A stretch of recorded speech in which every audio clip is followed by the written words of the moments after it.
joke. Thanks for coming. Your showing up supports the monastery, and hopefully the monastery supports you, and that you find this a reciprocal relationship. Monasteries are many things to many people. You might think there's one monastery. We tend to think there's the monastery, but everybody's got their own monastery and what it is to them and what they see. But one function and gift is that a monastery is a place that celebrates and nurtures and gives a particular space for matters of the heart to be explored. Matters of the heart, I wanted to use the word spiritual matters, but that's a phrase I'm not so comfortable with. Matters of the heart, the questions of meaning and questions of purpose, the question of who am I, as far as what's my function and role in society, and the question of what am I and what is the world, what is this awareness at a more fundamental level, questions about the nature of being. So there's a philosopher, Ken Wilber, who I think is worth reading, and sometimes he talks about religions having two functions. One function is called translative, and the other is called transformative. And so translative means that we are offered teachings that describe what's going on in this human life. We're given some explanation of why things are the way they are, to help just make sense of it and put us at ease and give some larger narrative to buoy us up and provide meaning. Helps us make sense of birth and death and life and loss. And every culture has had some narrative, some view, some vision of what is actually happening. And spiritual teachings do the same thing. For example, one that you might have heard is that what we are is spiritual beings having a human experience. And that why we're in these bodies and all the earthly troubles is to learn how to grow in love. And so then everything that we experience, all the difficulties we go through, all the relationships and the conflicts and all of that, we can see as a training ground for the heart. And that vision alone changes the experience. It can change the way we relate to those very challenges. So now, transformation is the other function he talks about. And as you can see, they're already not really separate. So if I have the view that my life is a training ground for learning to love, then that's already transformative if I really take that on. But the thing about transformational offerings from spiritual traditions or religions is that they give us technology. They give us ways to actually have a change of heart. Because part of the vision they have is that it is possible to evolve. And that it's actually one of the primary tasks of a human life is to intentionally evolve.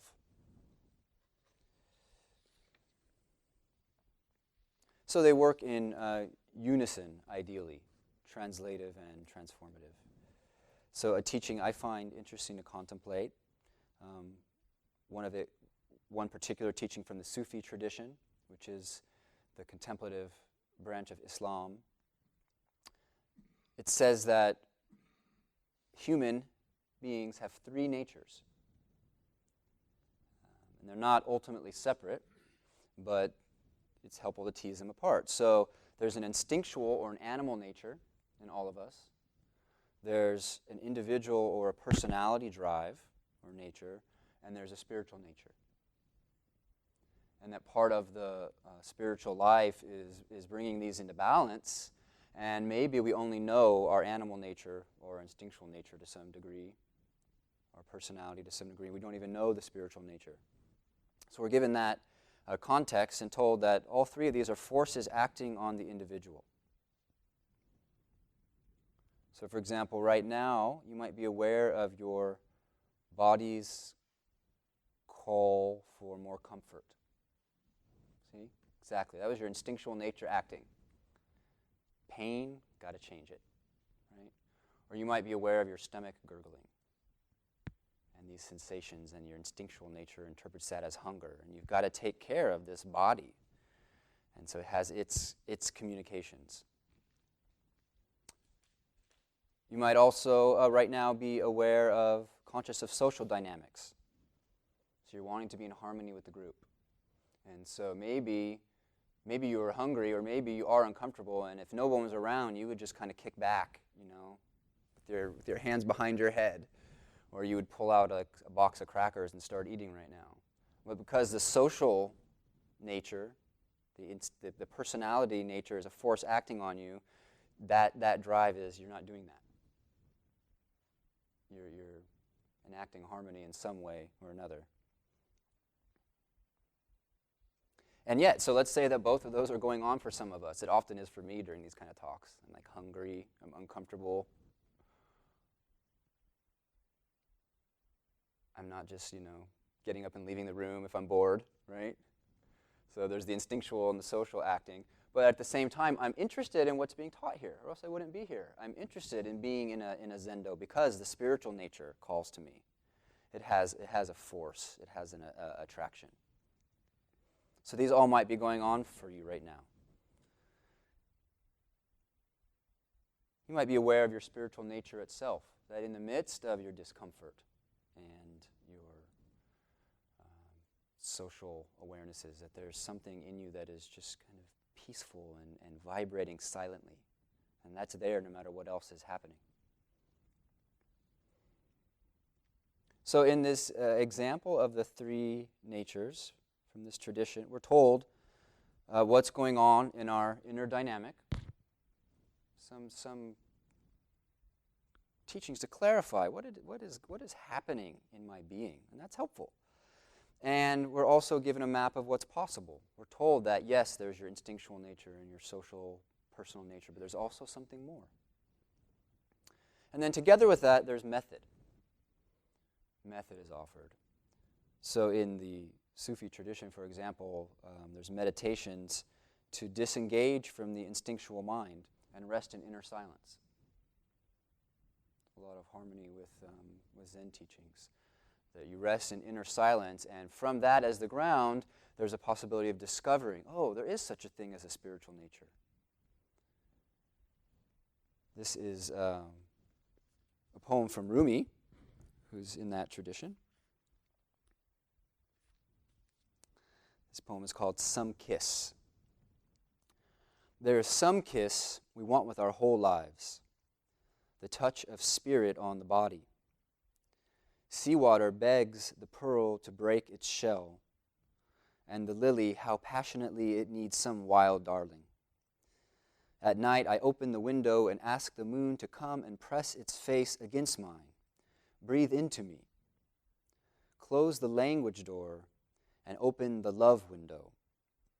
The moon won't use the door, only the window. I like that a lot. To me, that's a lot more inviting than like sit down, shut up, and pay attention. Close the language door and open the love window. The moon won't use the door, only the window.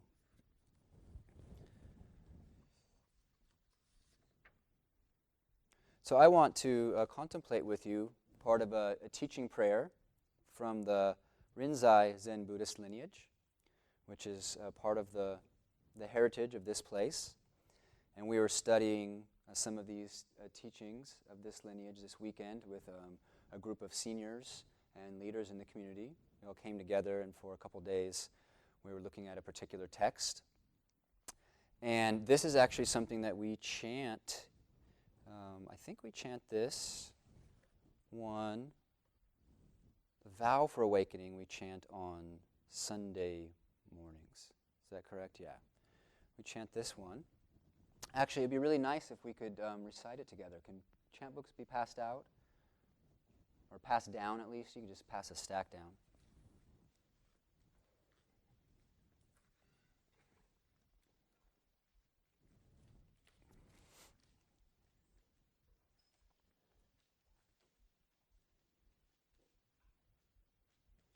So on page 52, and we'll do just page 52, we'll read through that. And so this is an example of how translative and transformative are offered together.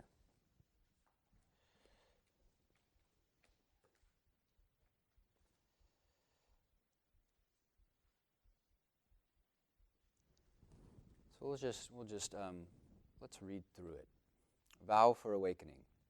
Our deepest prayer is to be firm in our determination to give ourselves completely to the Buddha's way, so that no doubts arise however long the road seems to be light and easy in the 4 parts of the body, to be strong and undismayed in body and in mind, to be free from illness and drive out both depressed feelings and distractions, to be free from calamity, misfortune, harmful influences, and obstructions, not to seek the truth outside of ourselves so we may instantly enter the right way, to be unattached to all thoughts that we may reach the perfectly clear, bright mind of prajna and have immediate enlightenment on the great matter.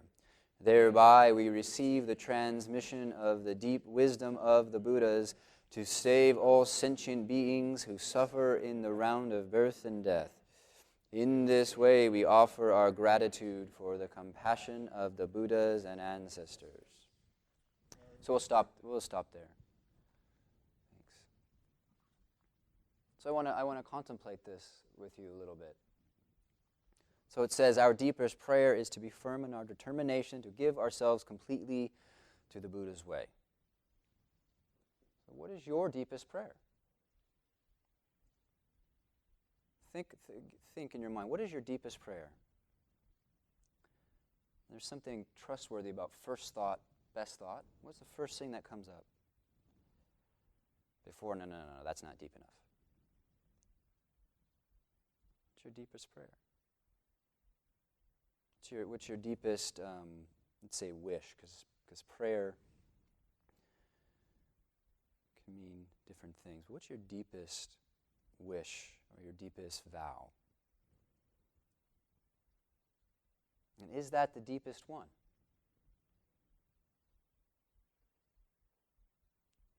Do we each have different deepest prayers? So this text is saying our deepest prayer, speaking to a room full of practitioners, but is that universal? Do we all each have a deepest prayer at the core?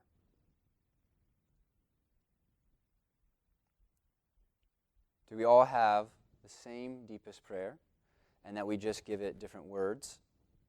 So are we simply looking at different faces of the same jewel?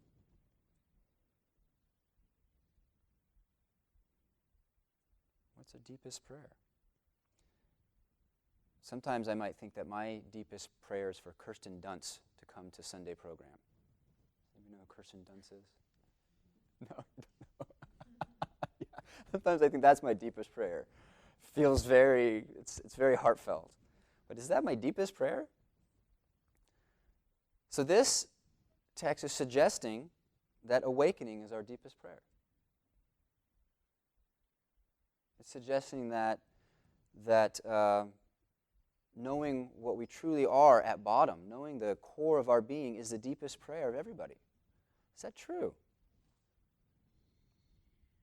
So awakening, there's much offered to us in books and mouths about what that is. I mean, every tradition has its own books. This is a whole marvelous book about Rumi saying what awakening is from many different angles. But for you, what is awakening? Let's say you agree that awakening is my deepest prayer, but what are you awakening from? I want to open the floor. You could just kind of pop any. If you have the wish to awaken, what do you wish to awaken from? Our delusions. Okay. Say my delusion. You wish to awaken from your delusion. Okay. All right, fair enough. All right. What else?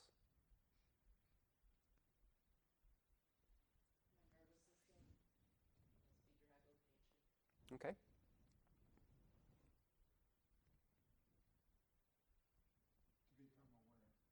Become aware? Okay. So you want to be awakened from unawareness. Okay. What are we awakening from? Okay. False views.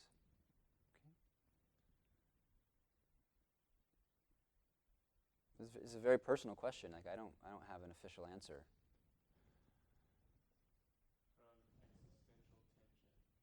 Okay. Awakening from existential tension. Anybody else? Okay. Okay. Awaken from worry. Okay. Yeah, you're worrying. That could be an unwholesome habit of body, speech, or mind. That could be existential tension. Could be lack of awareness. Yeah. But it's particular for each of us, you know. Like, before I was writing this, I was practicing being awakened from any concern about how it would go. Because I can fall asleep in that thought pattern, or I can fall asleep in that worry. And so this awakening is very particular in each moment.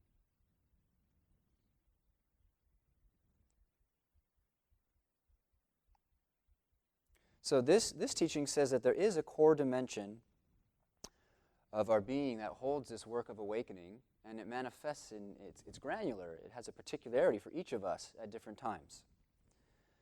But this teaching says that there's a core aspect of us. I don't want to sound like it's something in there, but there is some core impulse that holds this awakening as most crucial, most beloved in our lives. So here's another just contemplation. Suppose all of your instinctual needs were met. Okay, you were safe. You really felt that you were safe. You're fed. You had home, shelter, and security taken care of. Let's say those were all met. Okay?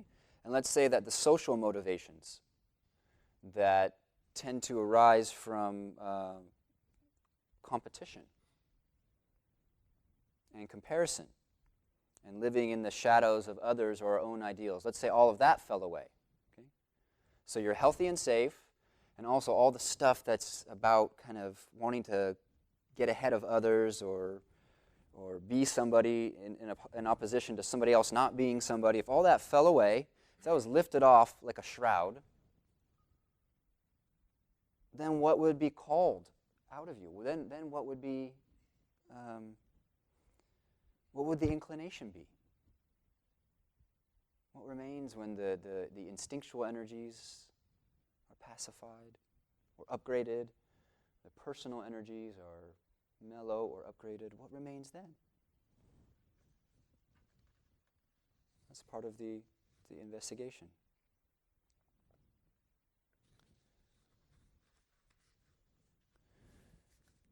So the next number of lines talk about all kinds of conditions. The first condition it talks about is doubt. It says, give ourselves completely so that no doubts arise, however long the road seems to be. My first thought was, good luck with that one. Actually, I wouldn't wish no doubt on you, even if I could grant you such an experience. Maybe for moments at a time, but especially as we're orienting to this practice and finding our seat, doubt is exactly how we clarify all the questions that rise up, are how we make this teaching personal. But the connection between a full immersion in our life's texture and basic faith is pointed at. So when is it that doubts arise? When is it in your life that doubts arise?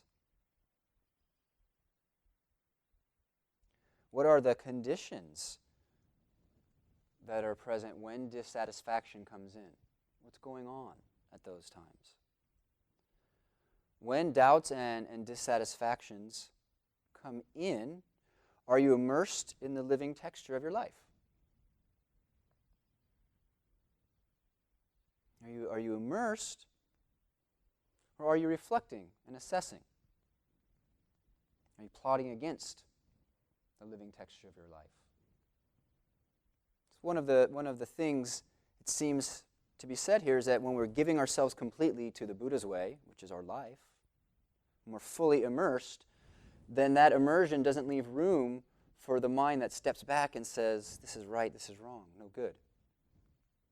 There's a sense of when we're wholeheartedly engaged, the discriminating function is not even relevant, because that intimacy is fulfilling. That intimacy doesn't leave room for doubt. But does that seem true to you? You can't not reflect on your life with intelligence, right? It can't be that the teachings are suggesting that you live a life without reflection, without intelligence. So if that was what the path would be, that would be just really our instinctual nature. Just like an animal going about their business without the ability to actually have any perspective on what's happening and just be kind of going through the motions.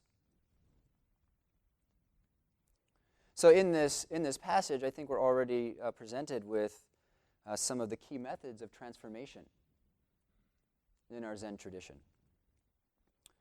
First key method is full immersion in the moment.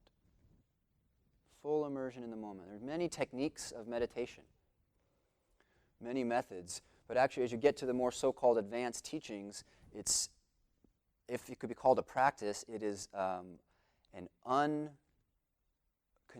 immersion in the moment. Being in this moment without the slightest interference with its display, simplicity. So to give ourselves completely is that. To give yourself completely to sitting, to give yourself completely to eating, to give yourself completely to listening, to speaking. But at the same time, we have inquiry. We have inquiry because although it says no doubts arise, obviously doubts are going to arise. And this teacher knows that doubting is part of the path. Doubting not in a sense of just skeptical closing of one's mind, but what is really true about these teachings, and how are they true? So inquiry is the general spirit of what is this? Of what is this? What is this doubt? As I said, it's a really interesting question for me, but when I fall into doubt, and sometimes I can only do this in hindsight, what were the conditions in which I moved into doubt? What were the conditions in which I'm not resonant with my faith? Because I might mistake those conditions triggering me into a place of doubt for the doubt itself. And inquiry is not just about times that are difficult, but what is this joy? If I find myself in a time of ease in my life, or a time of fulfillment, an instinctual way of being would be just to kind of plod along and not really think about it. But inquiry says, what are these conditions? How is it that, what's going right? What's working? What elements are present that I have found myself in a place of balance?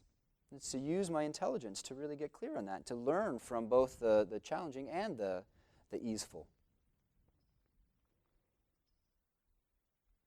More fundamental inquiry, which this text will get to, is what is experiencing this anyway? What is it that goes through these oscillations of happiness and sadness? Happiness and sadness. Things are good, things are bad. Just like the human story. There's a poem by Jane Hirschfield, a very short poem that I really love, and it's at the end of one of her long works. And one of the lines that sticks with me, she says, "It was like this. Sometimes you were happy, sometimes you were sad. Sometimes there was potato soup, sometimes there was brisket. It was like this."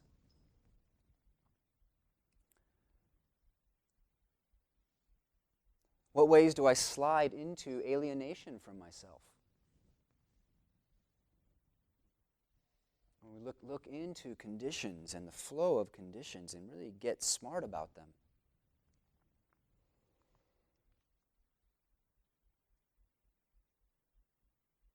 So the text continues listing all the challenges of living in an interconnected, dependently arising, always fluxing world. And what that means is that there is some kind of maybe like childhood level fantasy that somehow we could have a life that's all pleasure, or somehow we can have a life that's all the good stuff and none of the bad stuff. But a dependently fluxing world means that the good comes with the bad, that up has to include down. You can't, there's no way for there to be some kind of one-sided immersion in one quality without the other side rising up. It's like a what's it called? A teeter-totter? Teeter-totter. I haven't said that in like 20 years. It's like a teeter-totter. And we might be experiencing joy in someone else's pain, and that's how the teeter-totter's manifesting. Sometimes it's like that. We might be experiencing wealth while other people are experiencing poverty. They're interdependent. Abundance and paucity are interdependent. Or it might be in my own stream of mind that I have good days, I have bad days, and they created each other. No such thing as a good day if I've never been in the dumps. It would be meaningless. It wouldn't even, its contour for us wouldn't even appear. Do you know what I mean? If you didn't have really shitty days, the joy of a day going well and the beauty of a harmoniously flowing experience, it wouldn't even be able to be experienced because there'd be nothing to contrast it against. So we pray for these things. I always found that strange, that you pray for something impossible. Our deepest prayer includes being light and easy in the 4 parts of the body, good luck, being strong and undismayed, don't bother trying, to be free from illness and drive out both depressed feelings. No one's ever done that. To be free from calamity, misfortune, and harmful influences. That sounds like a fantasy. But we pray for that. What's that about? We're not going to magically be freed from the vagaries of existence just because we kind of reverently ask the Buddha, please help me not have a human life. I think this prayer is here to appreciate the moments that we do have to practice. And to appreciate that the moments we do have to practice include these ups and downs that completely create each other.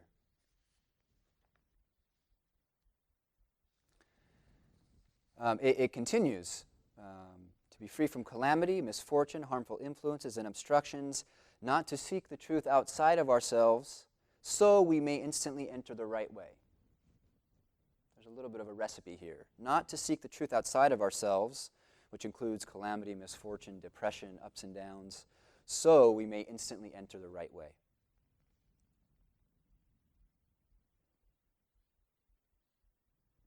You know, there's a sense, or there's a reality in this practice that when we apply immersion and inquiry, at that moment we actualize freedom. At that moment we are the Buddha's way. You know, Jogen Sensei said, practice and realization are one. You could say practice and release are one.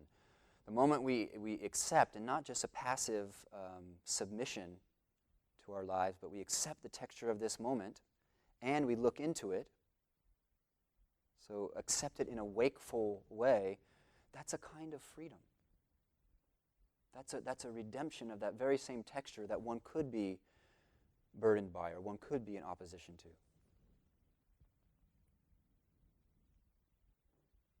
So we have a change of heart by not seeking truth outside of ourselves, but being fully immersed in the difficulties that arise up, or the ease that rises up, or whatever it is.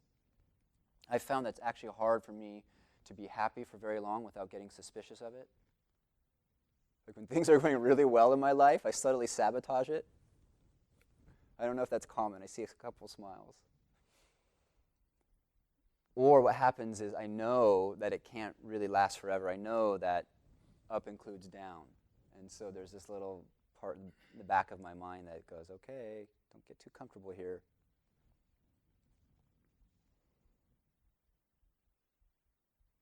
So the prayer continues, so we may instantly enter the right way.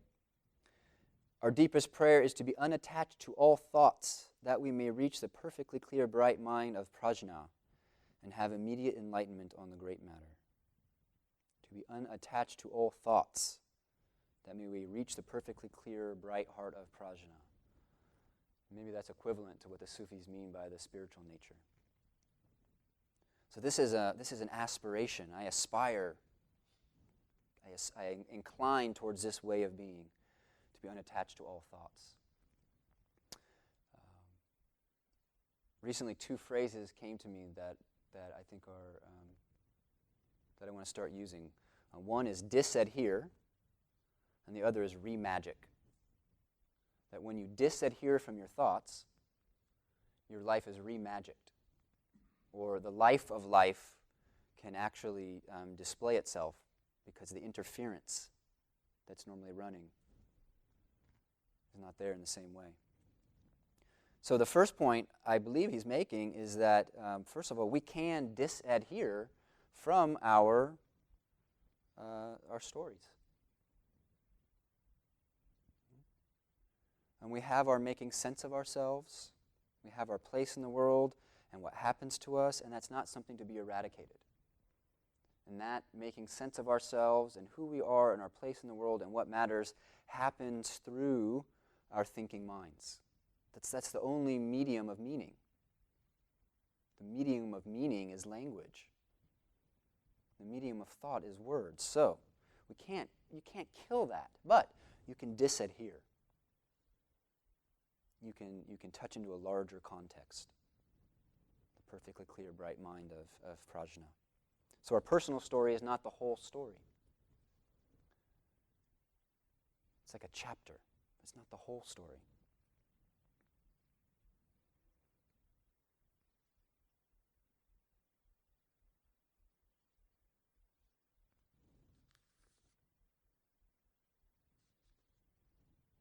So I think I'm going to wind down here. I was experimenting with having a talk that really was only 40 minutes long. So please have faith in this perfectly clear, bright mind of prajna. It's both something really profound to immerse ourselves in. There's an ordinary sacredness that is our nature, and it's just right here. It's so basic.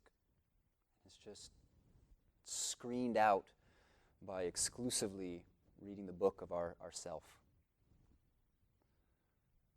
So please have confidence in these methods. The prayer ends saying, we have immediate enlightenment on the great matter, recognizing the heart-mind of prajna, and we receive the transmission of the deep wisdom of the Buddhas to save all sentient beings who suffer in the round of birth and death. And that's the koan we live into as we taste the medicine of this practice. We know that this is healing at a very deep level. Even one moment of perfectly clear, bright mind, or even one moment of dis-adhering kind of takes a quark out of our suffering. Pulls an iota, at least, out of our fixed construction of the world. And the more we dis-adhere, and the more we rest, the more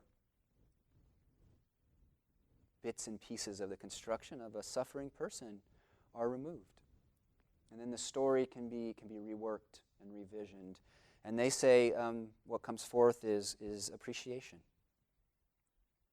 What comes forth is some impulse to share that very same vision. So, characteristic of Zen is not to swallow doctrine, but to inquire for yourself. So, thank you for coming and doing this work together. The four bodhisattva vows are